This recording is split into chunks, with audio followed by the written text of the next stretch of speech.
6 মাসের বাচ্চার মা হয়ে নিজের বয়ফ্রেন্ডের সাথে পালিয়ে আসতে লজ্জা করে না তোমার ইরা? যে স্বামী তোমাকে রিক্সা চালিয়ে বিসিএস ক্যাডার বানালো, তার সাথে তুমি প্রতারণা করলে? এত খারাপ তুমি ইরা? দেখো আনোয়ার, তুমি আমার পড়াশোনার খরচ দিয়ে অনেক উপকার করেছো, কিন্তু এখন আমি বিসিএস ক্যাডার আর তুমি একজন রিক্সা চালক। সবাইকে কি বলবো আমার যে আমি একজন রিক্সা চালক? তুমি কখনো আমার যোগ্য ছিলে না আনোয়ার, আর এখন তো আমি সরকারি চাকরি করব, আমার পাশে তোমাকে মানাবে না। বাহ, কি সুন্দর কথা বিসিএস ক্যাডার তুমি, তোমার সাথে আমার যায় না। কিন্তু যখন তোমার মামা মামি তোমাকে তাড়িয়ে দেয়, তখন তোমার কাছে কিছু ছিল না, তখন তো তুমি যোগ্য ছিলে না। আমি তো একজন অনাথ মেয়েকে বিয়ে করেছিলাম, যার চাল চুলা তেমন কিছু ছিল না, তখন তো তোমাকে ঠিক বিয়ে করেছি আমি। আমি মেনে নিলাম তুমি তখন বিয়ে করেছিলে, কিন্তু তখন তো তুমি আমার রূপ দেখে প্রেমে পড়ে গিয়ে বিয়ে করলে, আর এখন আমার তোমার সাথে সংসার করা সম্ভব না। আমার বয়ফ্রেন্ড অনেক বড় লোক, কত টাকা তাকে রেখে তোমার মতো একজন রিক্সা চালকের বউ হয়ে থাকতে পারবো না। রূপ সারা জীবন থাকে না। আমি তোমাকে কখনো রূপ দেখে ভালোবাসি নাই, শুধু তোমার মন দেখেছি, কিন্তু তোমার মন তো ভালো না। যার কাছে সৌন্দর্য সুখের চেয়ে বেশি গুরুত্বপূর্ণ, তার কাছে আমি কিছু আশা করি না। ঠিক আছে, ডিভোর্স লেটারটা পাঠিয়ে দেওয়া হবে, সাইন করে নিও। ও, তুমি তো পড়াশোনা জানো না, নিজের নামটা লিখতে পারো না? সরি, টিপসই করে দিও। আর তোমার মেয়েকে কোনো দরকার নেই, নিজের সাথে রেখে দিও। জীবনরে আর কত খেলা দেখাবি? যার জন্য রিক্সা চালাতে চালাতে হাতে ব্যথা হয়ে গেল, সেই তো অন্য কারো হাত ধরে বসে আছে। যার পরীক্ষার ফিস জোগাতে করতে নিজের রক্ত বিক্রি করে দিয়েছি, সে আজ মনকে রক্তাক্ত করলো। বাড়ি ফিরে যায়, দেখি 6 মাসের মেয়েটা কান্না করছে। মাফ করে দে রে মা, তোর ভাবার কোনো যোগ্যতা নেই, তোর মা সেই জন্যই চলে গেল, মাফ করে দে মা।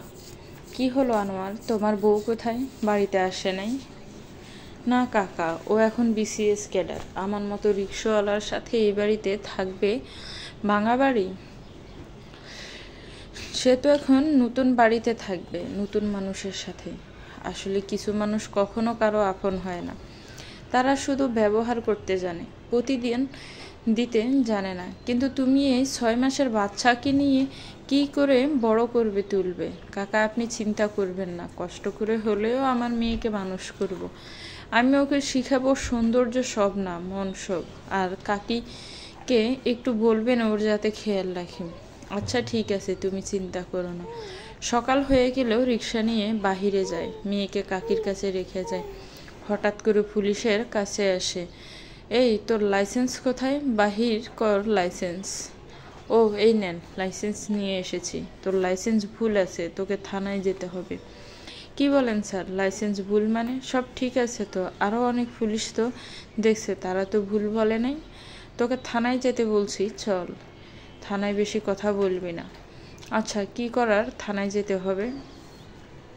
কিন্তু ওরা থানায় না নিয়ে একটা রাস্তায় নিয়ে আসে, আশেপাশে কোনো মানুষ নেই। স্যার, আপনারা এখানে কেন নিয়ে আসলেন? এই, তোর কাছে যা আছে সব বাহির কর, আর তোর রিক্সার চাবি দে। ভাই, আপনারা চুরি কেন বাহির করলেন? আর আপনারা তো পুলিশ না, তাহলে কি আপনারা ডাকাতি করতে আসছেন? দেখেন ভাই, রিক্সা ছাড়া আর কিছু নেই আমার কাছে। আমার বাসায় ছোট মেয়ে আছে, কি করে তাকে খাওয়াবো? রিক্সা নিয়ে নেবেন? না। দেখ, তোর কান্না শুনতে চাই না, রিক্সা চাবি দে। না, জীবন দিলেও চাবি দিব না। তোর থেকে এভাবে চাবি নেওয়া যাবে না। ওই, ওকে রুমালটা শুকিয়ে দে। কি? একটা রুমাল শুকালো, তারপর আর কিছু মনে পড়ছে না। চোখ খুলে নিজেকে হাসপাতালে দেখতে পাই। পরে মনে পড়লো আমার রিক্সা, সেটা কোথায়। কাকাকে পাশে দেখি। আরে আনোয়ার, তোমার জ্ঞান ফিরেছে বাবা? তোমার শরীর ঠিক আছে এখন? আরে উঠতে যেও না, এখনো শরীর বেশ দুর্বল। না কাকা, ঠিক আছে শরীর, কিন্তু কাকা আমার রিক্সা কোথায়? ওরা কি রিক্সা নিয়ে চলে গেছে? হ্যাঁ রে বাবা, ওরা ডাকাতি করে রিক্সা নিয়ে চলে গেছে। তোমাকে একটা রাস্তায় লোক দেখতে পায়, তখন তোমার মোবাইল থেকে ফোন করে জানান দেয়, তখন যাই আর তোমাকে অজ্ঞান হিসেবে ফিরিয়ে নিয়ে আসি। কাকা, আপনাকে ধন্যবাদ, অনেক সাহায্য করেছেন আপনি। কিন্তু রিক্সা না থাকলে সংসার চলবে কেমন করে? আরে চিন্তা করো না, পুলিশকে জানালে ওরা তো খুঁজে বের করবে। কাকা, পুলিশ তো এমনি খুঁজে দিবে না, তাদের তো টাকা দিতে হবে। কিন্তু আপনি তো আমার কথা জানেন, পকেটে 5 টাকাও নেই, মেয়েটার জন্য কিছু আনতে পারিনি, আপনার 2 মাসের ভাড়া দিতে পারিনি, রিক্সাটা তো নিয়ে চলে গেছে, আমি কোনো পথ তো দেখি না কাকা। আরে চিন্তা করো না, তোমাদের গ্রামের বাড়ি না কিছু সম্পত্তি আছে, তা বিক্রি করে কিছু টাকা দিয়ে ব্যবসা করো। কাকা, গ্রামের বাড়িতে তো কিছু নাই, এটার পরীক্ষার টাকা জোগাড় করতে সব বিক্রি করে দিয়েছি। আর আপনি তো জানেন আমার বাবা একজন রিক্সা চালক, এত সম্পত্তি তো নেই, যা ছিল সব শেষ। আরে তোমরা এখানে কথা বলতে কি সারা রাত কাটিয়ে দিবে? বাচ্চা মেয়ে কখন থেকে কান্না করছে। কান্না করছে কেন কাকি? কোনো সমস্যা হয়েছে? মনে হয় খিদে পেয়েছি, কিন্তু ঘরে তো সুজি নেই, আর 6 মাসের বাচ্চাকে কি খাওয়াবো? ও হ্যাঁ, ঘরে তো সুজি নেই। আচ্ছা কাকি, আমি বাজার থেকে সুজি নিয়ে আসি। আচ্ছা ঠিক আছে, যাও। বাজারে তো চলে আসি, কিন্তু টাকা তো নেই, কি করব? সামনে একটা রক্ত বিক্রি করার দোকান দেখতে পাই, এটা একমাত্র উপায়। তাই রক্ত বিক্রি করে কিছু টাকা পাই, তা দিয়ে সুজি কিনে বাড়িতে নিয়ে যাই। সুজিটা আনলে, কিন্তু তুমি তো জানো আমার চোখের সমস্যা, রান্নাঘরে যেতে পারি না, আর কাজের মেয়ে তো বাসায় চলে গেছে, রান্না করবে কে? তুমি একটা বিয়ে করে নাও। না কাকি, বিয়ে করতে পারবো না। বিয়ে করলে সে বউ এসে যদি আমার মেয়ের সাথে খারাপ আচরণ করে তখন? আর নিজের পেট চালাতে পারি না, আবার আরেকটা পেট চালাবো? আপনি চিন্তা করবেন না, সুজি আমি রান্না করতে পারি। আচ্ছা, তুমি যা মনে করো তাই করো, সুজি রান্না করি, কিন্তু কালকে থেকে খাবার কি করে জুটবে? রিক্সা নেই, তোকে কি করে খাওয়াবো আমি রে মা? তোর ভাবার তো কিছু নেই, বুঝতে পারছি এই গ্রামে আর থাকা যাবে না, শহরে যেতে হবে। কালকে গাভীটা বিক্রি করে শহরে চলে যাব। গাভীটাকে বাজারে নিয়ে যায়, বেশি না, 30,000 টাকা দাম হয়েছে। ছোট গাভী, কিন্তু কি করার, টাকা তো অনেক দরকার, তাই টাকা নিয়ে বাড়িতে চলে আসি। আনোয়ার, তাহলে তুমি সত্যি ঢাকা চলে যাচ্ছ? আমি তোমাকে আটকে রাখবো না, মেয়ের আর তোমার সুখের জন্য শহরে যাওয়া দরকার। কাকা, এইটাই তো একমাত্র উপায়। কাকা, তবে আপনাদের কথা কখনো ভুলতে পারবো না। আর কাকা, এই নেন বাসা ভাড়া। ঠিক আছে বাবা, নতুন বাসায় গিয়ে ফোন করো। সকাল সকাল বের হয়ে যায়। গাড়ি নিয়ে দিয়ে ঢাকা শহর যাচ্ছি, জানি না সামনে পথ কেমন হবে, তবে যে করে হোক আমার মেয়ের জন্য একটা ভালো জীবন দিতে হবে, একজন ভালো বাবা হয়ে দেখাতে হবে। ভাই নামেন, ঢাকা শহরে এসে পড়েছি। গাড়ি থেকে নেমে যাই। কি বিশাল শহর, কত গাড়ি, কত মানুষ। ঢাকা শহরের কথা মানুষের মুখে অনেক শুনেছি, আজ দেখলাম। কত মানুষ আসে এখানে ভাগ্য ফিরাতে, তাদের মধ্যে কি আমার ভাগ্য ফিরবে? আনোয়ার একটা বাসা ভাড়া নেয়, বেশি দাম না। ঢাকায় ছোট বাসার যে দাম, তার ওর মেয়ে এত বড় বাসা দিয়ে কি করবে?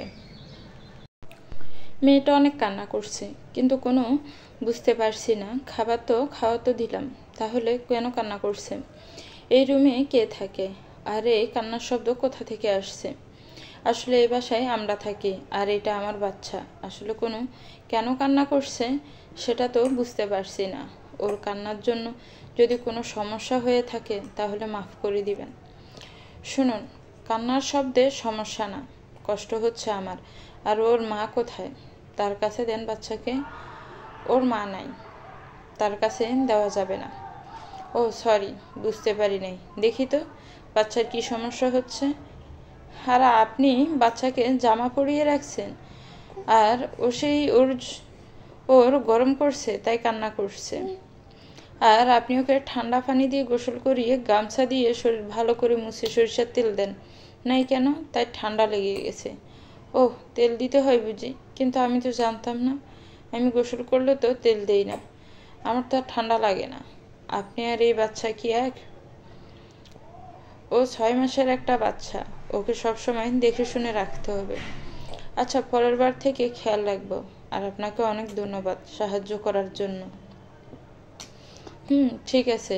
আর শুনুন, আমি পাশের বাসায় থাকি। আপনার নতুন এসেছেন, তাই ভাবা রাতে খাবার খেতে ডেকেছে। আচ্ছা, ঠিক আছে, যাব। আর ওকে নিয়ে আসবেন। নাম কি ওর? এখনও নাম রাখিনি, তবে ওকে আমি সুখ বলে ডাকি। খুব সুন্দর নাম। বাচ্চাটা যেমন মিষ্টি, ওর নাম তেমন মিষ্টি। রাতে পাশের বাসায় যাই, সুখকে নিয়ে আর একটু পায়েস রান্না করে নিয়ে যাই। আরে আপনি চলে এসেছেন, দেখি সুখকে। ওহ, কি মিষ্টি বাচ্চা, একদম পুতুলের মতো। আর আপনি আসুন, ভিতরে আসুন। ও, এই নেন পায়েস। আসলে আমি রান্না করতে পারি, তাই ভেবেছি একটু পায়েস রান্না করে নিয়ে যাই। আচ্ছা ঠিক আছে, আসুন। ও, বাবার সাথে কথা বলেন। ওনাকে আমি চাচা বলে ডাকি। খুব ভালো লোক। আনোয়ার, এখন কি করবে তুমি? কোনো চাকরি খুঁজে পেলে? চাচা কি বলেন? আমার মতো অশিক্ষিত লোককে চাকরি কে দিবে? দেখি কোনো গাড়ি চালাতে পারি কিনা। আচ্ছা বাবা, দেখো, আসলে ভালো মানুষের সাথে যে কেন সবসময় খারাপ হয় বুঝতে পারি না। আরে তোমরা ওখানে কথা না বলে খাবার খেতে আসো। সবাইকে খাবার দেয়। সুখকে আমি সুজি রান্না করে খাওয়াই আর পায়েস দিই। আরে এই পায়েস তো খুব মজা। এত মজার পায়েস তো কখনো খাইনি। কে রান্না করেছে? আসলে চাচা, রান্না আমি করেছি। বাসা থেকে নিয়ে এসেছি পায়েস। বাহ, খুব ভালো। আচ্ছা ঝুমকা, ওকে আমাদের যে কাশিম বাজারে খাবারের হোটেল আছে সেখানে কাজে নিলে কেমন হয়? বাবা, সেটা তো বন্ধ হয়ে যাবে, কোনো বিক্রি হয় না। আমিও ভেবেছি সেই দোকানে যাওয়া বন্ধ করব। যতদিন বন্ধ না হয় ততদিন আনোয়ার সেই দোকানে রান্নার কাজ করুক। বন্ধ হয়ে গেলে ও অন্য কোনো কাজ খুঁজে নেবে, আর অন্য কাজ খুঁজতে তো সময় লাগবে। ঠিক আছে বাবা, তাই হবে। আপনি কালকে রেডি থাকবেন। সকালে ঘুম থেকে উঠে মেয়ের জন্য খাবার রেডি করি, মেয়েকে খাওয়াই। কিন্তু ওকে রেখে কি করে যাব? এখানে তো কাকি নেই ওকে দেখে রাখার মতো। যদি একা থাকলে কোনো সমস্যা হয় তখন। হঠাৎ কেউ দরজায় বেল বাজে। কি হলো, আপনি রেডি হয়েছেন? আজকে যে দোকানে যেতে হবে সেটা কি মনে আছে? মনে আছে, কিন্তু সূক্ষ্ম কোথায় রেখে যাব? ওকে দেখার মতো তো কেউ নেই। আচ্ছা, ওইটা তো একটা সমস্যা। ওকে আমার কাছে দেন, সুখও দোকানে যাবে। কি বলেন? আপনি শুধু শুধু কষ্ট করতে যাবেন কেন? ওকে আমি রাখতে পারবো। শুনুন, দোকানে আমি আপনার মালিক। আমার দোকানে কে যাবে, আমার সাথে কে থাকবে সেটা আমি ঠিক করব। তাই সুখ আমার সাথে থাকবে। আচ্ছা ঠিক আছে, চলে যান। ওনার সাথে সুখ হয়ে যায়। দোকানটা ভালো, রাস্তার সাথে বড় দোকান। এখানে চাকরি করা তো ভাগ্যের বিষয়। দোকান পছন্দ হয়েছে? না, হয়নি। আরে এত বড় দোকান পছন্দ হবে তো, কিন্তু এই দোকান তো রাস্তার সাথে আর অনেক বড়, তাহলে এখানে লস কেন হয়? রাস্তার সাথে তো দোকানে লস হওয়ার কথা না। আসলে সেটা জানি না। অনেক ভালো রাঁধুনি দিয়ে রান্না হয়েছে, কিন্তু কোনো আসতে চায় না, সেটা বুঝতে পারি না। রান্না নাকি খারাপ হয়, কিন্তু আমরা খেলে তো ভালো লাগে, তাই কোনো মানুষ একবার খেয়ে আর দোকানে আসে না। ও, নিশ্চয়ই তাদের খাবার খেতে কোনো সমস্যা হয়, বা তারা মিথ্যা বলে। হতে পারে। আপনাকে এই বিষয় নিয়ে চিন্তা করতে হবে না। দোকান বন্ধ করে দিব, তাই তাড়াতাড়ি একটা ভালো কাজ খুঁজে বের করেন। ঠিক বলেছেন। আমি দোকানে রান্নার ঘরে যাই, কিন্তু কোনো রাঁধুনি নেই। মনে হয় এই দোকানে কেউ কাজ করতে চায় না, শুধু একটা ছেলে আছে, নাম ডলার। আপনি শুধু শুধু এখানে কাজে এসেছেন, এই দোকানে তো কেউ আসে না। যে আসে সেই বলে খাবার নাকি টক, কিন্তু খাবার রান্নার সময় ভালো করে বুঝতে পারি না। নিশ্চয়ই ভূত আছে। ভূত আছে কি না সেটা পরে দেখা যাবে, এখন চলো রান্নাঘরে যাই। রান্নাঘরে সব আছে। আমি মায়ের ডায়েরিটা বের করি, সেখানে অনেক রান্না আছে। আচ্ছা বস, এই ডায়েরিটা কার? অনেক রান্না আছে, এটা কার? এটা আমার মায়ের ডায়েরি। ছোটবেলা মা যখন রান্না করতো, আমি খেলা রেখে মায়ের রান্না দেখতাম। মা আর সব রান্না এই ডায়েরিতে রেখে গেছে, কি করে ভালো করে রান্না করতে হয়। আনোয়ার, এই দোকানের জন্য অনেক করে কি করবেন? অনেকদিন পরে তো বন্ধ হয়ে যাবে। শোনো খোকতা, তাহলে কখনো কারো খারাপ করে না। সে যদি আমাকে এখানে পাঠায় তাহলে নিশ্চয়ই এর কোনো কারণ আছে, আর যদি দোকান বন্ধ হয়ে যায় তারও নিশ্চয়ই কোনো কারণ আছে। কিন্তু আমার জীবনের সাথে যা হলো তার যে কী কারণ সেটা বুঝতে পারি না। ওকে বস, চলুন কাজ করি। আপনার সাথে কথা বলে আমি পারবো না। আজ রান্না করব করলার তরকারি, তাও আবার ডিম দিয়ে, আমার মায়ের ছোট রেসিপি। সব রেখে করলা মাংস রান্না করি? না, এমনি দোকানে লস হচ্ছে, তাই এটা রান্না করতে হবে। আচ্ছা চলেন শুরু করি। প্রথমে করলাকে একটু গরম পানি দিয়ে নরম করে নিই, যাতে তিতা কমে যায়। তারপরে একটা ডিম দিই, কুসুমটা ফাটিয়ে দিয়ে একটু রান্না করে করলা দিয়ে তারপর ঢাকনা দিয়ে ডেকে দিই। একটু পর খাবারটা খাই, অনেক টেস্টি হয়েছে। বাহ বস, অনেক ভালো খেতে হয়েছে। কোনো মুরগি গরু সব হার মেনে যাবে, কিন্তু বস করলাতে একটু তিতা আছে। শোনো, সব জিনিসের একটা আলাদা গুণ থাকে, করলার আছে। করলা যদি তিতা না হয় তাহলে অন্য সবজি আর করলার মধ্যে পার্থক্য কি? যেমন সব মানুষের আছে, কেউ ভালো কেউ খারাপ। আমাদের সমাজ তো সব মানুষকে নিয়ে চলতে হয়, কখনো রাগ করা সমাধান নয়। বাহ বস, আপনি একটা বড় কথাকে কি সুন্দর করে বলে দিলেন, আপনি সত্যি মহান। আচ্ছা ঠিক আছে, এখন মানুষ আসবে খাওয়ার জন্য, সে অপেক্ষায় থাকি, কিন্তু কোনো মানুষ আসে না। একজন মানুষ আছে, কি করব, এত খাবার কি নষ্ট হবে? 7 দিন কেটে গেল, দোকানে কোনো লোক আসে না। প্রতিদিন খাবার নষ্ট হয়, কিন্তু লোক কেন আসে না তার কারণ এখনও অজানা। সুখকে এখন ঝুমকার মা উনি দেখে রাখেন, পরিবারটা খুব ভালো। বস আজকে তাহলে কেউ আসলো না, যাই খাবারটা ডাস্টবিনে ফেলে আসি। এই দোকানের রান্না কেউ খাবে না। আরে আজকের খাবার ফেলে দিও না। প্রতিদিন আসার সময় দেখি রাস্তার পাশে কিছু অসহায় মানুষ আছে, তারা ঠিকমতো খাবার খেতে পারে না। তাদের খাবার দিয়ে আসলে তারা খুশি হবে আর দোয়াও করবে। ঠিক আছে বস, আপনার যা ইচ্ছান তাই করেন, আমাকে বাড়ি যেতে হবে, রাত হয়ে গেছে। আচ্ছা তুমি যাও। হঠাৎ দেখি ঝুমকা দোকানের মধ্যে বসে আছে। আপনি বাড়ি ফিরে যান নাই? না, যেতে ইচ্ছে করছে না। আপনি তো অসহায় মানুষকে খাবার দিতে যাবেন, চলুন তাদের খাবার দিয়ে আসি। আপনি যাবেন আমার সাথে? অসহায় মানুষদের সাহায্য করা একটা ভালো কাজ, তাই করতে তো হবে। আর খাবার নষ্ট করার চেয়ে যদি কেউ খাবার খেয়ে খুশি হয়ে দোয়া করে তাহলে তো ভালো হয়। ঠিক বললেন, আমরা সেখানে যাই, অসহায় মানুষকে খাবার দিই। তাদের খুশি দেখে নিজের জীবনে দুঃখ ভুলে যেতে ইচ্ছে করছে। কিন্তু সব মানুষকে কি ভুলে যাওয়া যায়? আসলে কিছু কিছু মানুষের জীবনে ভালোবাসা চাওয়াটাই ভুল। কি হলো, ভাবুক হয়ে গেলেন কেন? আপনজনকে মনে পড়ছে বুঝি? আচ্ছা আপনার বউ কি করে মারা গেছে? আমি একটু কষ্ট নিয়ে মুখে হাসি দেই। সব মানুষকে কি মারা গিয়ে জীবন থেকে চলে যেতে হবে? হয়তো তার জন্য আমি যোগ্য নই, সেজন্যই চলে গেছে। মানে আপনার বউ মারা যায়নি? যদি বেঁচে থাকে তাহলে কোথায় সে? আর সুখ তার সাথে থাকে না কেন? আমি যখন খুব ছোট তখন বাবা মারা যায়। মা মানুষের বাড়িতে কাজ করে বড় করে তোলে আমাকে। মায়ের যত কষ্ট হোক কখনো বাবারও অভাব বুঝতে দেয়নি। কিন্তু 10 বছর বয়স তখন মাও মারা যায়। জীবন কতটা কষ্ট তখন বুঝতে পারি। স্কুলে যেতে পারি না, মানুষের বাড়িতে কাজ করে বাহ যেভাবে হোক নিজের পেট চালায়। তারপর আপনার আর এরার সংসার কি সুখের হয়েছে? সব সুখ সবার কপালে সয় না। নিজে পড়াশোনা করতে পারি নাই, তাই খুব শখ করে বউকে কলেজে ভর্তি করি। শত কষ্ট করে ওকে কলেজ পাশ করাই, চাকরি যাতে করতে পারে সেই জন্য ভালো প্রাইভেট দিই। নিচে না খেয়ে হলে ওর পড়াশোনার খরচ চালায়। ও যখন বিসিএস ক্যাডার হয় তখন খুশিতে আমার চোখে জল চলে আসে। জানেন, নিজের মায়ের মৃত্যুতে আমি কান্না করিনি, কিন্তু ওর খুশিতে কান্না করি। ও চাকরি পেতে শহরে যায়, তখন থেকে শুরু হয়ে ওর পরকীয়া শহরের ছেলের সাথে ওর সম্পর্ক থাকে। কিন্তু সুখ তখন ওর ফেটে, কিন্তু তাও ও পরকীয়া চালিয়ে যায়। সুখ জন্ম নেওয়া 6 মাস পর ও পালিয়ে যায়। ও সুখের কথা একবারও ভাবে নাই। কি বলেন, যার জন্য এত কষ্ট করলেন সে আপনার সাথে এমন বেইমানি করতে পারে? পৃথিবীতে এমন মানুষ আছে? হয়তো আছে। ও যদি আমাকে বলতো যে ও আমার সাথে থাকতে চায় না, তাহলে আমি ওকে নিজে ওর ভালোবাসার হাতে তুলে দিতাম। কিন্তু ও আমার সাথে বেইমানি করলো, এর জন্য কখনো ওকে মাফ করব না। আচ্ছা ও এখন কেমন আছে নতুন বয়ফ্রেন্ডের সাথে?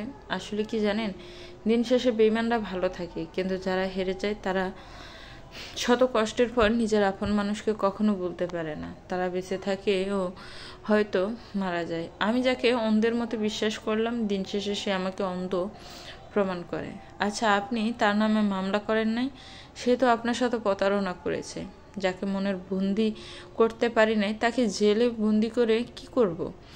আর মামলা হলে ওর কখনো সরকারি চাকরি হবে না। যাকে শত কষ্ট করে পড়াশোনা করিয়ে বিসিএস ক্যাডার তৈরি করেছি, তার জীবন নিজে কি করে নষ্ট করি বলুন? আর ভালোবাসার মানুষকে ভালো থাকতে দেখলেও খুশি লাগে, যদি সে অন্য মানুষের। বাহ, আপনি একজন রিক্সাওয়ালা হয়ে এত সুন্দর করে কথা বলতে পারেন। শুধু পড়াশোনা থাকলে সুন্দর করে কথা বলতে হবে এমন কোনো কথা না। মনের কথা সবসময় সুন্দর। আর অশিক্ষিত মানুষের কষ্ট আছে, তাই হয়তো তারা সুন্দর করে কথা বলতে জানে। ঠিক বলেছেন। আচ্ছা চলুন, রাত হয়ে গেছে, বাড়ি ফিরে যেতে হবে। কালকে তো দোকানে যেতে হবে। চলুন আমরা বাড়ি ফিরে যাই, সুখে ঘরে নিয়ে যাই। মেয়েটা ঘুমিয়ে আছে। ঘুমানোর সময় কি মায়াবী লাগে আমার মেয়েকে। যদি কখনো এরা ফিরে আসে তাহলে হয়তো আমি ওকে মাফ করে নিজের সাথে রাখতে পারবো না, কারণ ও আমাকে কষ্ট দিয়েছে, সেটা সহ্য করে নিতে পারবো, কিন্তু ও তো তোকে কষ্ট দিয়েছে, তাই ইরাকে কখনো মাফ করবো না আমি। সকালে দোকান খোলা হয়, আনোয়ার রান্না করে, কিন্তু প্রতিদিনের মতো কোনো লোক আসে না। দেখলেন বস, কোনো লোক আসে না, শুধু রান্না করেন আপনি। আচ্ছা ঠিক আছে, বাহিরে গিয়ে অপেক্ষা করো, কেউ তো আসবে। তখন দুজন লোক আসে। বস দেখেন, লোক এসেছে, এদের যদি ভালো করে খাওয়াতে পারি তাহলে আরও লোক আসবে। ঠিক আছে, তুমি যাও, ওদের কি লাগবে তা জিজ্ঞেস করে আসো, আর সুন্দর করে কথা বলবে। ঠিক আছে বস, আমি সেখানে যাই। একজন বৃদ্ধ লোক আর ওনার ছেলে এসেছে, তাদের বসতে বলি এবং তাদের খাবার আনতে যাই। বাবা তুমি একটু বসে খাবার খাওয়া শুরু করে দাও, আমি একটু জরুরি ফোন করে আসি।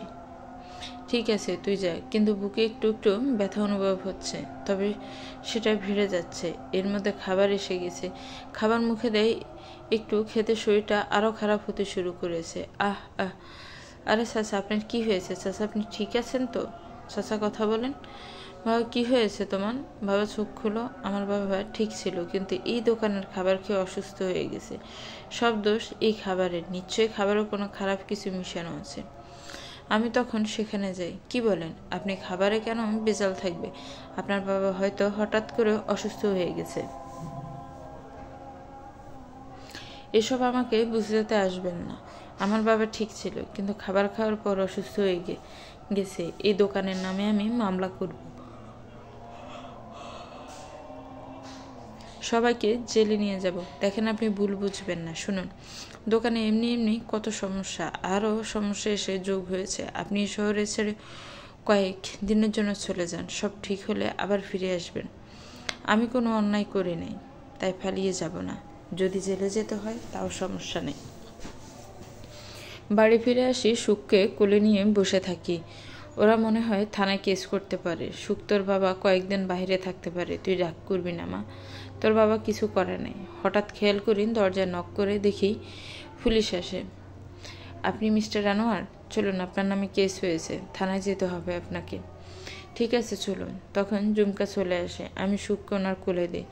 যতদিন না আমি আসি ওকে দেখে রাখবেন দয়া করে। আপনি চিন্তা করবেন না, আমি আপনার বেল করিয়ে বাহিরে নিয়ে আসব। ঠিক আছে, অপেক্ষা করব আমি। পুলিশ আমাকে নিয়ে থানায় আসে। আসার সময় সুখ অনেক করতে করতে এর জন্য একটু খারাপ লাগছিল। আমি উকিলের কাছে যাই, তাকে সব ঘটনা খুলে বলি।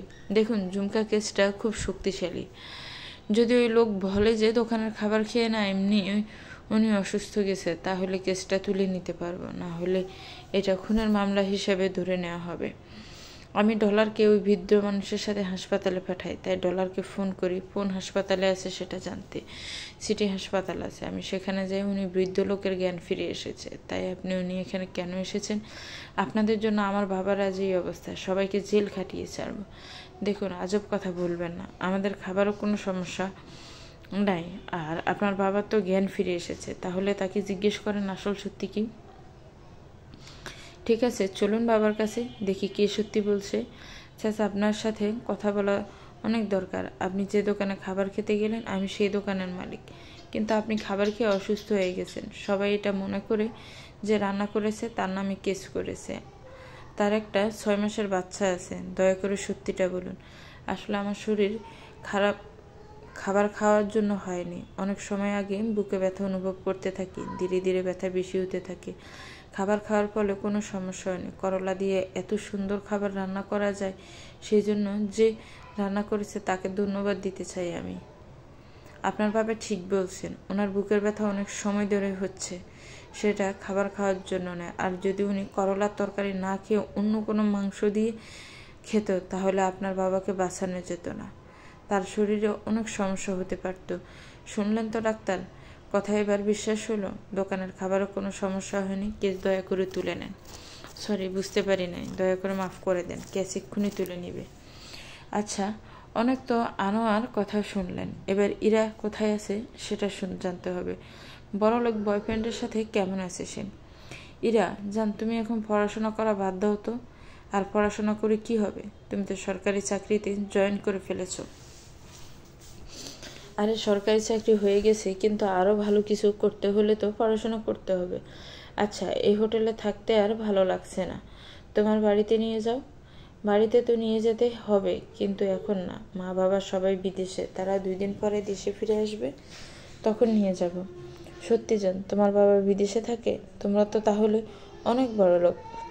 কিন্তু জান, তোমার এই রিক্সাওয়ালা স্বামী থেকে কাবিনের টাকা নিতে হবে তো, আর সেই টাকা দিয়ে আমরা অন্য দেশে বেড়াতে যাব।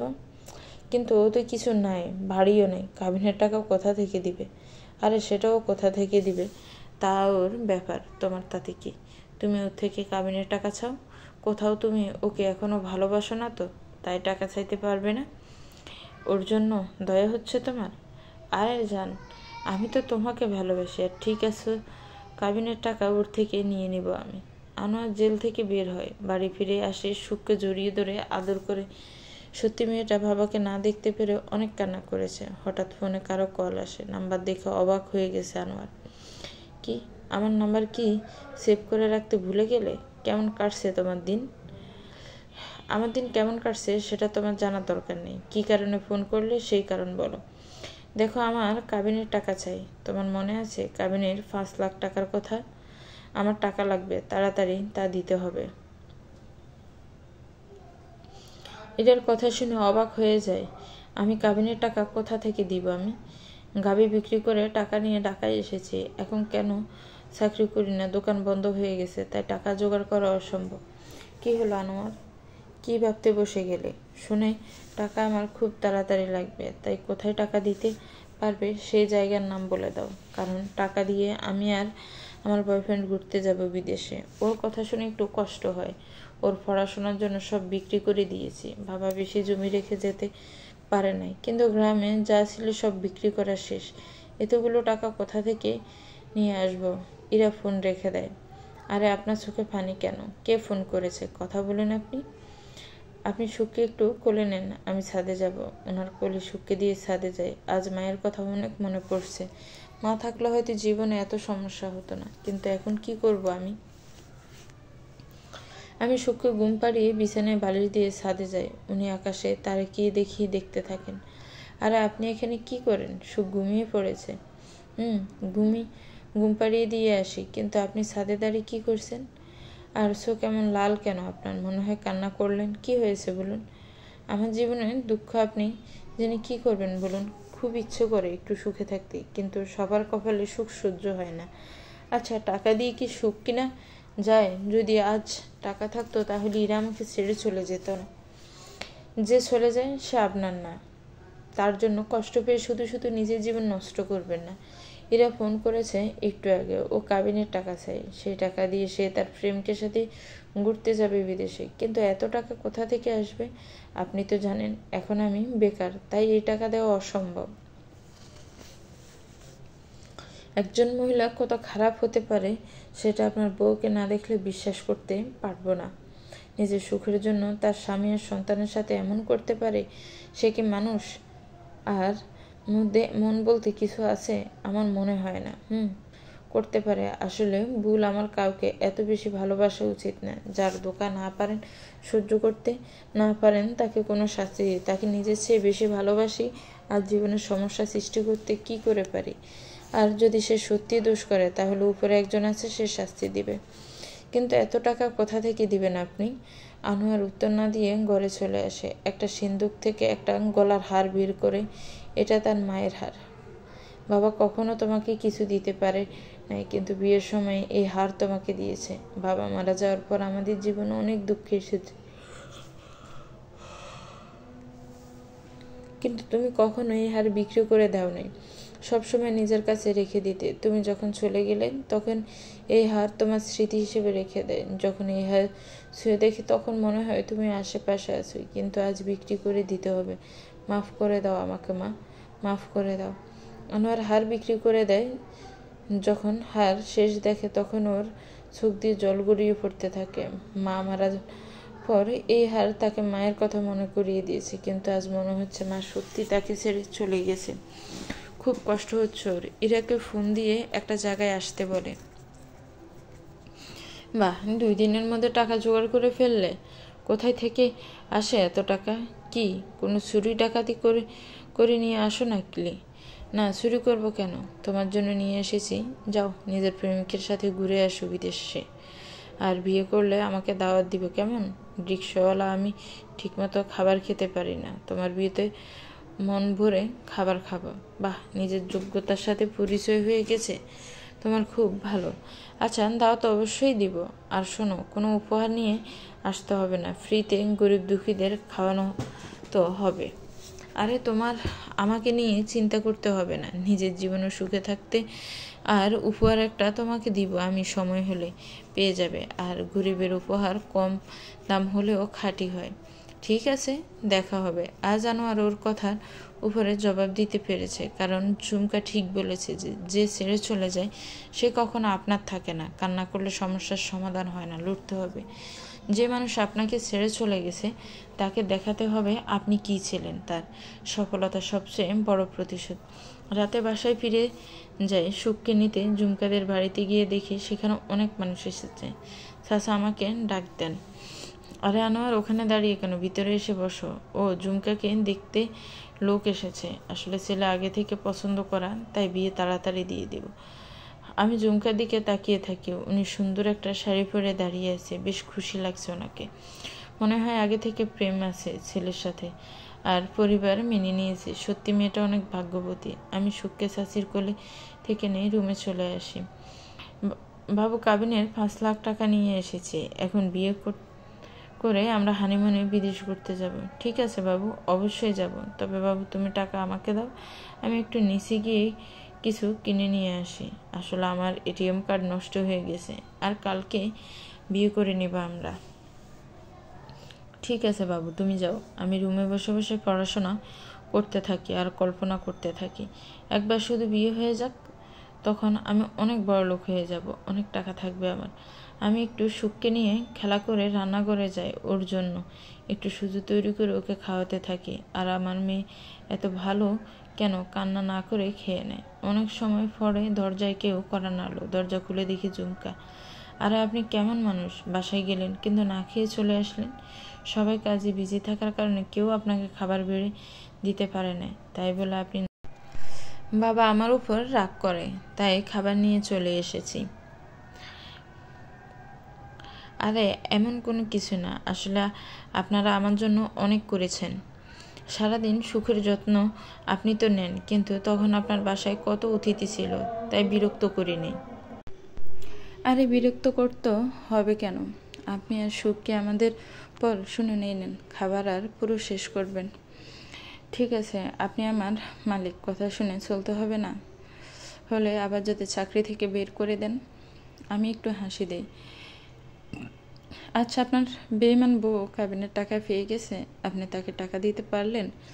চিন্তা করবেন না, সে টাকা পেয়ে গেছে। এবারে তাকে যোগ্য জবাব দিতে পারি নাই, তবে চুপ করে থাকি নাই। যাই হোক, গরিব বলে নিজের কাছে ছোট হয়ে যায়নি। বাহ, ভেরি গুড। আচ্ছা, আগামী শুক্রবার আমার বিয়ে, আপনাকে দাওয়াত খেতে আসতে হবে, কিন্তু না হলে চাকরি সত্যি চলে যাবে। আচ্ছা ঠিক আছে, আপনার বিয়ে যেতে হবে। হঠাৎ করে সুখ কেঁদে ওঠে। মনে হয় আপনি আমাকে দাওয়াত দিয়েছেন, কিন্তু সুখকে দাওয়াত দেননি, তাই রাগ করেছে। আপনার মেয়ে অনেক অভিমানী। আচ্ছা, সুখ আমার বিয়ে খেতে আসবে, আমি সুখের জন্য সুজি রান্না করব। এখন কান্না বন্ধ হোক। সাথে সাথে কান্না বন্ধ হয়ে গেছে। ওর অভিমান থেকে হাসতে হাসতে পেট ব্যথা হয়ে যায়। ঝুমকা চলে যায়। আমি খাবার খেয়ে সুখকে বুকে নিয়ে ঘুমিয়ে পড়ি। সকালে উঠে সুখকে সঙ্গে নিয়ে দোকানে যাই। আসলে সামনে ঝুমকার বিয়ে, তাই চাচি অনেক বিজি থাকেন। তাই সুখকে দিয়ে ওনাকে বিরক্ত করতে চাইনি। একটা বাচ্চা রেখে কাজ করা সহজ কথা না। আরে বসো, আপনি এসে গেছেন, চলুন দোকান খোলা যাক, দেখি কি হয় আজকে, খাবার পেলে দিতে হয় নাকি। ঠিক আছে চলুন, তবে আজ বেশি ভালো রান্না করব না, টমেটো দিয়ে কিছু রান্না করব, যদি কেউ না আসে খাবার নষ্ট হবে। আচ্ছা বস, রান্না শুরু করে দেন। আমি দোকানের বাহিরে গিয়ে দাঁড়িয়ে থাকি। যদি কোনো লোক আসেন তাহলে তাকে হাতে পায়ে ধরে হলেও আপনার রান্না খাইয়ে ছাড়বো। আচ্ছা ঠিক আছে, তুমি যাও, আসলে ছেলেটা পাগল। আমি বাহিরে যাই। একটা লোক দোকানের সামনে দিয়ে হেঁটে যাচ্ছে, তাকে ধরে বেঁধে দোকানে নিয়ে আসি। আরে ভাই, আপনি আসেন, একটু খেয়ে যান, আসেন। আরে আমি খাবো না, বাড়ি থেকে খাবার খেয়ে এসেছি। আরে বস, খাবার নিয়ে আসেন, একটা লোক পাওয়া গেছে, তাড়াতাড়ি নিয়ে আসেন বস।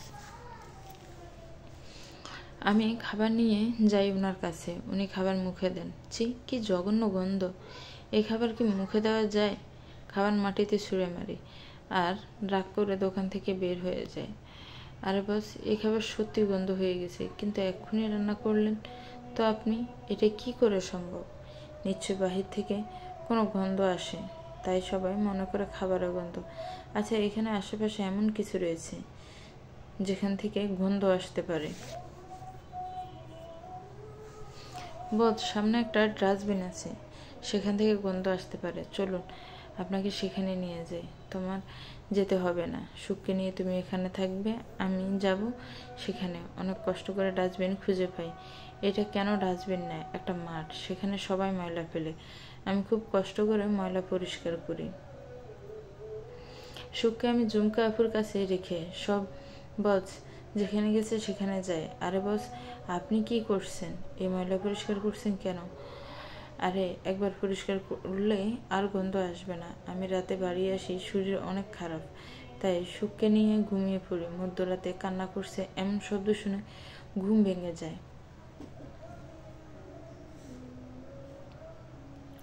হঠাৎ মধ্যরাতে কান্না করা হচ্ছে এমন আওয়াজ পেয়ে ঘুম থেকে উঠে যায়। মনে হচ্ছে ঝুমকা কান্না করছে, কিন্তু এত রাতে কেন? বিপদ হলো না তো? আমি তাড়াতাড়ি উঠে সেখানে যাই। বাবা, তোমার কি হয়েছে? বাবা, বুকে কি বেশি ব্যথা করছে? তুমি চিন্তা করবে না, এক্ষুনি হাসপাতালে নিয়ে যাব তোমাকে। আরে কাকা, আপনার কি হয়েছে?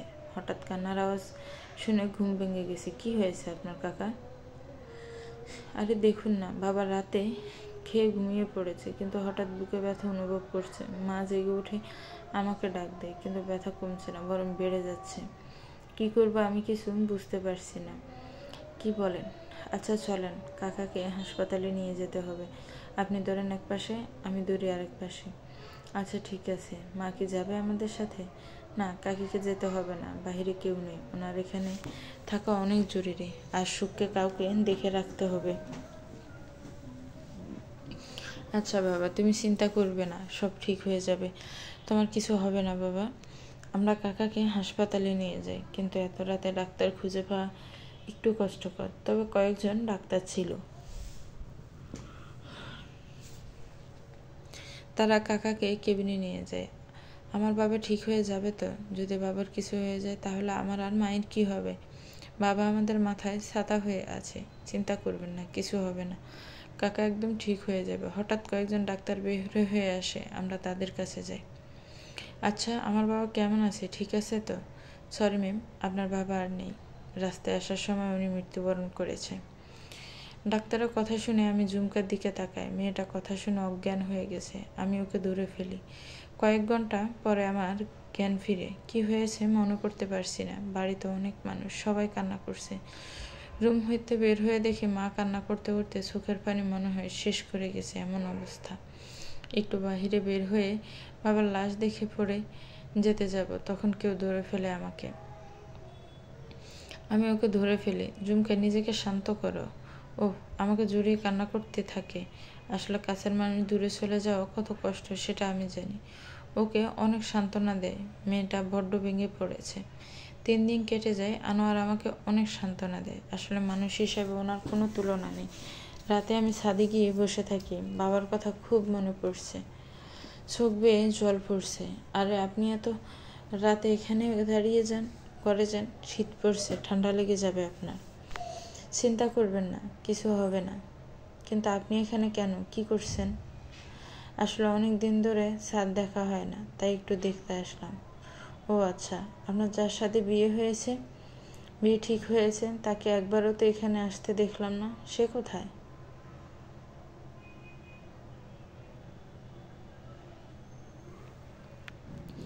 বাবার মৃত্যুর 3 দিন পরের দিন সে কল করে। সে আমাকে বিয়ে করতে পারবে না, কারণ এখন আমার বাবা নেই। কে সংসার চালাবে, কে নিবে সব দায়িত্ব? আর বাবা ওদের বলেছে 5 লাখ টাকা দিবে বিয়ে করলে যৌতুক হিসেবে, কিন্তু এখন এত টাকা কোথা থেকে দিব? তাই আর বিয়ে হবে না। আসলে এই পৃথিবীতে ভালোবাসা ভুল না, আমার আর আপনার কাউকে ভালোবাসা ভুল, সেটা বুঝতে পারছি না। আসলে ভাগ্য এক আজব জাদুকর। ঠিক বলেছেন। আচ্ছা, দোকানের কি খবর? কোনো লোক এসেছে? এখন অবধি তো না, তবে দেখি কি করা যায়। আচ্ছা, তাহলে সকালে ঘুম থেকে উঠে দোকানে যাওয়া যাক। ওকে। সকালে ঘুম থেকে উঠে রেডি হয়ে দোকানের জন্য বেরিয়ে পড়ি, কিন্তু দোকানে কোনো লোক আসে না। আজকে দোকানে কোনো লোক আসবে বলে মনে হয় না। আমরা যেখানে ময়লা পরিষ্কার করি সবাই আবার ময়লা ফেলে। কি করবো? ওদের ময়লা ফেলানো কি করে আটকাতে হবে। রাস্তায় দাঁড়িয়ে থাকা হিন্দু লোকদের যেতে দেখি। ওস্তাদ, আপনার মাথায় কি চলছে বলুন তো? এই শহরে অনেক হিন্দু রয়েছে, কিন্তু সেটা জেনে আপনি কি করবেন? আরে, মাথায় দারুণ একটা বুদ্ধি এসেছে। আজ রাতে এখানে আসতে হবে, এরপর থেকে শুরু হবে আসল খেলা। রাত 3টা বাজে। আনোয়ার বাড়ি থেকে বের হয়ে ডলারকে নিয়ে সেই জায়গায় যায় এবং ময়লা পরিষ্কার করে। আরে বস, আপনি কি করেন? আবার ময়লা কেন পরিষ্কার করছেন?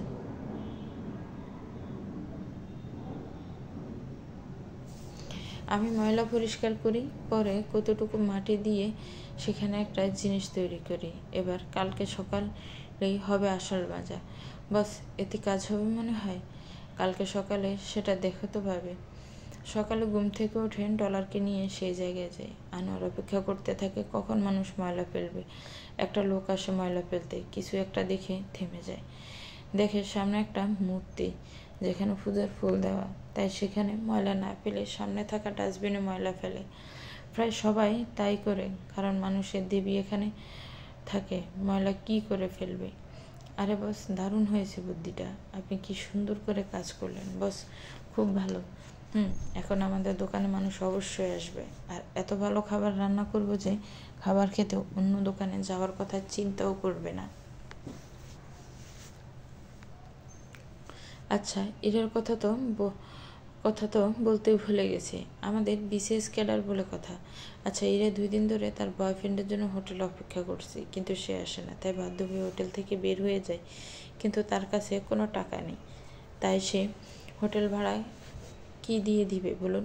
তাই পালিয়ে যায়, কিন্তু কোথায় যাবে? এই শহরে সে কাউকে চিনে না, তাই তার মামার বাড়িতে ফিরে যায়।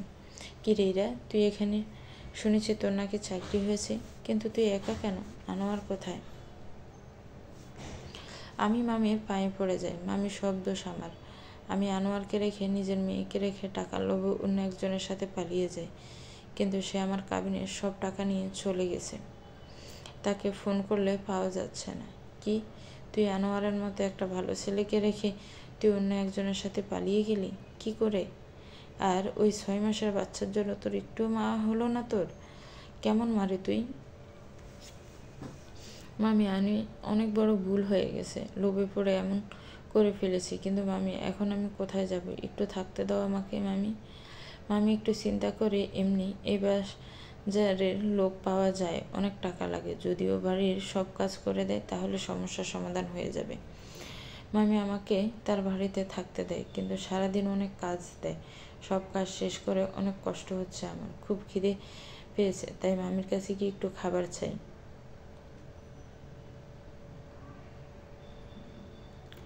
এত খাবার খেতে হবে না, নিজের কপাল খেয়ে এখন আবার খাবার খেতে এসেছে। যে মানুষ তোকে এত কষ্ট করে পড়াশোনা করে চাকরি করতে দিয়েছে, তার সাথে থাকতে পারলি না তুই। তোর মতো একটা খারাপ শুধু শাস্তি পেতে পারে। যা, কোনো খাবার নাই তোর জন্য। কয়েক বছর কেটে যায়। আনোয়ার এখন অনেক বড় ব্যবসায়ী। শহরে কেউ নাই যে তাকে চিনে না। দোকানে আসতে আসতে মানুষ আসে, সবাই খেয়ে অনেক প্রশংসা করে। ব্যবসা বাড়তে থাকে। আর সেই জায়গায় এখন কেউ ময়লা ফেলে না, সেখানে আজ অনেক বড় মন্দির হয়েছে। আনোয়ার সেই জমি কিনে নিয়ে সেটা মন্দির জন্য দান করে দিয়েছে। সুখ আজ বেশ বড়, খুব খুশি। আনোয়ার, স্যার আপনার সাথে একজন মহিলা দেখা করতে এসেছে। ওর নাম বলল ইরা। আপনার পরিচিত বলল। নামটা শুনে চোখে জল চলে আসে। ইরা হঠাৎ দেখা করতে এসেছে, নিশ্চয় তার অনেক সুখ, সেটা দেখাতে এসেছে। তুমি ভিতরে আসতে বলে দাও। আনোয়ার, তুমি কেমন আছো? কয় বছর ধরে তোমাকে খুঁজে যাচ্ছি, কিন্তু কোথাও নেই তুমি। সেই পুরনো বাড়িতে গিয়ে খুঁজে তোমাকে পাই না। একটা খবরের কাগজে তোমার নাম দেখে এখানে আসি। আমি ওর চেহারা দেখে অবাক হয়ে যাই। এই কোন ইরা, যাকে ফুলের চেয়ে বেশি সুন্দর দেখতে লাগে? সেই ইরা, কিন্তু এখন এমন চুল এলোমেলো, চামড়া কুচে গেছে, যে কোনো লোক দেখে ভয় পাবে, এমন হয়ে গেছে কেন? আনোয়ার, তোমার সাথে যা করেছি তা অন্যায় ছিল। সেই শাস্তি আমি পেয়েছি। আমার বয়ফ্রেন্ড আমার সাথে প্রতারণা করেছে। এরপর আমি বাড়িতে যাই, সেখানে মামি অনেক খারাপ ব্যবহার করে। আমি যখন প্রতিবাদ করি তখন মামি আমাকে চুরির অপবাদ দিয়ে জেলে পাঠিয়ে দেয়। তাই আবার চাকরি চলে যায়। এতদিন আমি জেলে ছিলাম আনোয়ার, আমাকে মাফ করে দাও আনোয়ার। এরা, আমি তোমাকে মাফ করার কে? তুমি নিজের ভুল বুঝতে পারলে এটা অনেক। আমাকে কি তুমি নিজের জীবনে ফিরিয়ে নিবে? আমি আর তুমি আমাদের মেয়ে সুখের সংসার করবো আবার? সেটা আর কখনো সম্ভব না এরা। তুমি এখন আমার জীবনে একটা অতীত, যাকে মনে করতে চাই না আমি। আর আমার মেয়ে জানে তার মা মারা গেছে। তাই তুমি এখান থেকে চলে যাও। আমি আমার মেয়ের সাথে দেখা না করে কোথাও যাব না। তুমি যদি ওর সাথে দেখা করতে না দাও তাহলে আমি কেস করব। এটা তুমি এখনো বোকা থাকবে? আচ্ছা, তুমি যেই থানায় কেস করবে সেখানে গিয়ে পুলিশকে আমার হয়ে সালাম দিয়ে দিবে। আর যদি কোনো উকিল আমার নাম শোনার পর তোমার কেস নেয়, তাহলে আদালতে দেখা হবে। তুমি তোমার টাকার পাওয়া দেখে এসব করতে পারো না আনোয়ার। আমি সুখের মা, ওর উপর অধিকার আছে আমার। টাকা থাকলে তো টাকা দেখাতে হবে। আর সুখের নাম নিজের মুখে কখনো উচ্চারণ করবে না তুমি। ও জানে ওর মা মৃত্যুবরণ করেছে ওর জন্মের সময়, কিন্তু ওকে গিয়ে যদি বলি ওর মা 6 মাস বয়সে ওকে রেখে একটা ছেলের সাথে পালিয়ে গেছে, তখন ও তোমাকে ঘৃণা করবে। এরা আর অধিকার জন্ম নিলে কেউ মা হয়ে যায় না। তুমি কি করতে পারবে সেটা কোর্টে দেখা হয়ে যাবে। আর আমার মেয়ে সবসময় তোমাকে পছন্দ করবে, কারণ ওকে আমার শিক্ষা দিয়ে বড় করেছি আমি। আনোয়ার, তুমি এটা করতে পারো না আনোয়ার। আমার মেয়ে সুখ চিৎকার করে। আমি রুম থেকে বের হয়ে যাই। ইরা, আমি তোমার সাথে কখনো খারাপ ব্যবহার করতে চাইনি, কিন্তু ভাগ্য তোমাকে শাস্তি দিয়েছে, সেটা তো তোমাকে পেতে হবে। লোভের ফল কখনো ভালো হয় না ইরা। আমি একজন গার্ডকে ডাক দিই। জি বস, কিছু বলবেন বস? এই মহিলাকে আমাদের একটা দোকানের রাঁধুনি হিসাবে কাজ দিতে হবে, আর খাওয়া আর শোয়ার জন্য রুম দিয়ে দাও। আশা করি তুমি সেখানে 3 বেলা খেতে পারবে ইরা। আব্বু, তুমি ঝুমকা মাকে কি বললে মনে আছে তো? ওকে বললে আই লাভ ইউ ঝুমকা। তুমি কি আমাকে বিয়ে করতে চাও? মনে থাকবে কথাটা? আরে টেনশনে ভুলে যাচ্ছি আমি, কি করে বলবো? ওর সামনে গেলে তো সব ভুলে যাই আমি। ও আব্বু, তুমি সত্যি একটা বিদু, একটু সাহস জোগাড় করো, সত্যি বলতে হবে। আমি ঝুমকার সামনে যাই, একটু হাঁটু দিয়ে বসে যাই। ঝুমকা, আমি কখনো ভালোবাসায় বিশ্বাস করিনি, কিন্তু তোমার প্রতি কখন যে ফিলিং তৈরি হয়ে গেছে বুঝতে পারিনি। তুমি আমার জীবনের সব কাজে পাশে থাকলে। যদি কখনো ব্যবসায় লস হয়ে যেতে, আমি নিজের উপর বিশ্বাস হারিয়ে ফেলতাম, কিন্তু তুমি সবসময় বিশ্বাস করতে আমাকে। আমি পড়াশোনা জানি না, কিন্তু তুমি আমাকে শিখিয়ে নিলে। আমার সুখকে তুমি মায়ের মতো আদর করেছ, ওকে কখনো মায়ের অভাব বুঝতে দাওনি। তুমি কি আমাকে বিয়ে করবে ঝুমকা? আর আব্বু, তুমি ফুল নিতে ভুলে গেলে। এবার আমি গিয়ে বসে বলি, ডিয়ার ঝুমকা মা, তুমি সত্যি আমার মা হবে? ওদের কাণ্ড দেখে হাসতে হাসতে শেষ। কি করব, রাজি যায়, কারণ আমি আনোয়ারকে ভালোবাসি। একটা মানুষ কত ভালো হয় সেটা ওনাকে না দেখলে বিশ্বাস করতে পারবো না। তোমাকে নিয়ে আমি বাঁধবো সুখের ঘর। তো ভিউয়ার্স, গল্পটা কেমন লেগেছে একটি কমেন্টস করে জানাবেন। গল্পটা ভালো লাগলে গল্পটাকে একটি লাইক করবেন, গল্পটাকে শেয়ার করবেন। আর আমার চ্যানেলটাকে প্লিজ সাবস্ক্রাইব করবেন। যারা অলরেডি সাবস্ক্রাইব করে রেখেছেন তাদেরকে অনেক অনেক ধন্যবাদ। ভালো থাকবেন, সুস্থ থাকবেন, আমার চ্যানেলের সাথেই থাকবেন। আল্লাহ হাফিজ, আসসালামু আলাইকুম।